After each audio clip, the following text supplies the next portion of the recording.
I'm looking at a Toyota technical service bulletin that most owners will never see, and it raises some uncomfortable questions about 0W-20 oil in certain 2019 to 2024 models. Not rumors, not forum speculation. An actual document sent to dealerships, quietly outlining patterns that don't quite match what most owners were told at the time of purchase.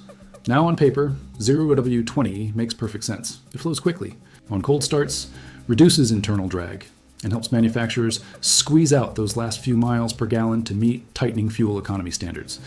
That's a big deal when you're building millions of engines. And to be fair, Toyota didn't just pick this oil randomly. Their engineers designed these engines with tight tolerances, precise clearances, and efficiency in mind. In controlled conditions, 0W-20 does exactly what it's supposed to do. But here's the question that starts to surface once these cars get some miles on them. What happens after 60,000, 80,000, maybe 120,000 miles? Does that same ultra-thin oil still protect the engine the way it did when everything was brand new?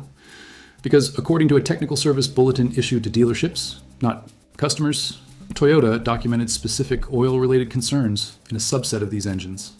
And that's where this gets interesting. Now, if you've never heard of a TSB before, it's not a recall. Nobody's sending you a letter. There's no headline announcement. But inside the dealership world, TSBs matter. They're essentially internal communications saying, we're seeing a pattern. In other words, something showed up often enough that Toyota felt the need to document it. That doesn't mean every engine is affected. It doesn't mean your car is failing. But it does suggest there are conditions where the original assumptions, like oil choice, might not hold up the way they were expected to. So which vehicles are we actually talking about? Because this is where it gets very specific. A lot of this centers around Toyota's newer engine families used across multiple models.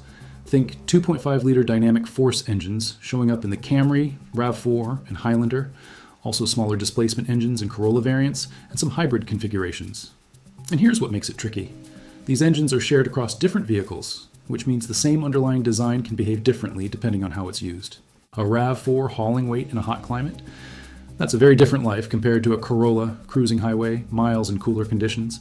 Some of these TSBs point to issues like increased oil consumption, unusual engine noise on startup, and in some cases, early signs of deposit buildup. Not catastrophic failure, not engines blowing up, but patterns that raise questions.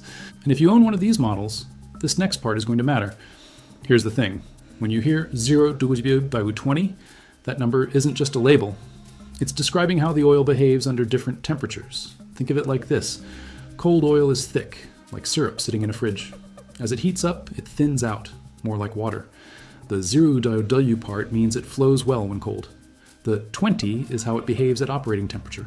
Now, compare that to something like 5W-30, slightly thicker when hot. Not dramatically, but enough to change how it protects internal engine components. And this is important. Inside your engine, you don't want metal parts actually touching each other. The oil creates a thin film, a barrier that keeps everything separated. Pistons, bearings, camshafts, all riding on this microscopic layer. When that layer gets too thin under heat and stress, you start getting closer to metal-on-metal contact. Not instantly destructive. But over time, that's where wear starts to accelerate. Now add modern engine design into the mix. Direct injection, great for efficiency, but it introduces fuel directly into the combustion chamber. Some of that fuel can wash past the piston rings and dilute the oil. So now you've got oil that starts thin, getting even thinner over time. Combine that with longer oil change intervals, sometimes 10,000 miles or more, and you start to see how the margin for protection gets smaller. And that's not even the worst part. Heat. If you're driving in a hot climate or doing a lot of stop-and-go driving or towing even occasionally, that oil is under more stress. Higher temperatures mean lower viscosity. Lower viscosity means weaker protection. So what does that look like in the real world? If this is happening in your engine, you're probably not going to see it right away. It's subtle at first. Maybe you notice a slight ticking noise on cold starts. Not loud, just different. Maybe your oil level drops a bit faster between changes. Maybe performance feels slightly less smooth over time. If you pulled one of these engines apart after extended use under those conditions, you might see varnish forming. Thin brown deposits coating internal components. Not sludge exactly, but the early stages of it. And this is where the data starts lining up. According to oil analysis reports from independent labs, some engines running extended intervals with 0W-20 show measurable viscosity breakdown. In simple terms, the oil gets thinner than it was designed to be. You might see something like a drop from its original viscosity rating down into a lower range after several thousand miles, especially when fuel dilution is present. Mechanics who've worked on higher mileage versions of these engines have also reported patterns. Not failures, patterns.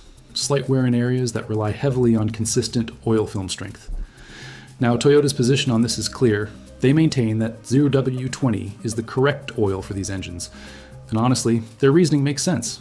It improves efficiency, meets emission standards, and under normal conditions, it provides adequate protection.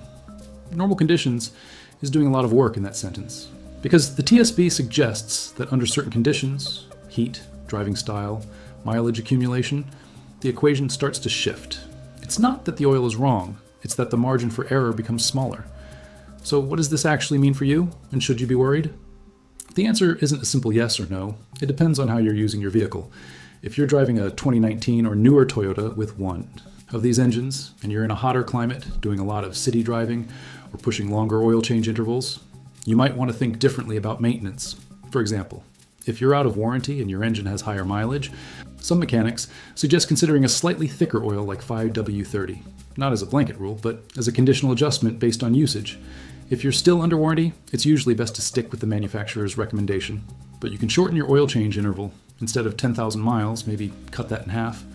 If you're mostly doing highway driving in moderate temperatures, the factory recommendation is probably just fine. But here's something you can do this week that takes less than 2 minutes.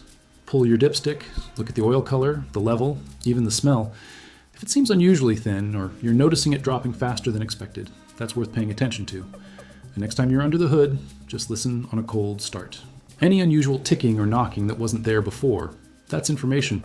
Because the goal here isn't to panic, it's to understand how these systems behave over time, and adjust before small issues turn into expensive ones. I know this goes against what a lot of owners have been told, so I'm curious, what are you actually running in your engine right now?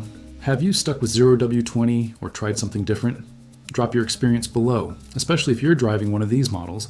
And if this made you think about your maintenance a little differently, send it to someone who owns a Toyota from this generation. There's more to this story, and in the next breakdown, we're going to look at what happens inside these engines when oil breakdown goes too far. You don't want to miss that.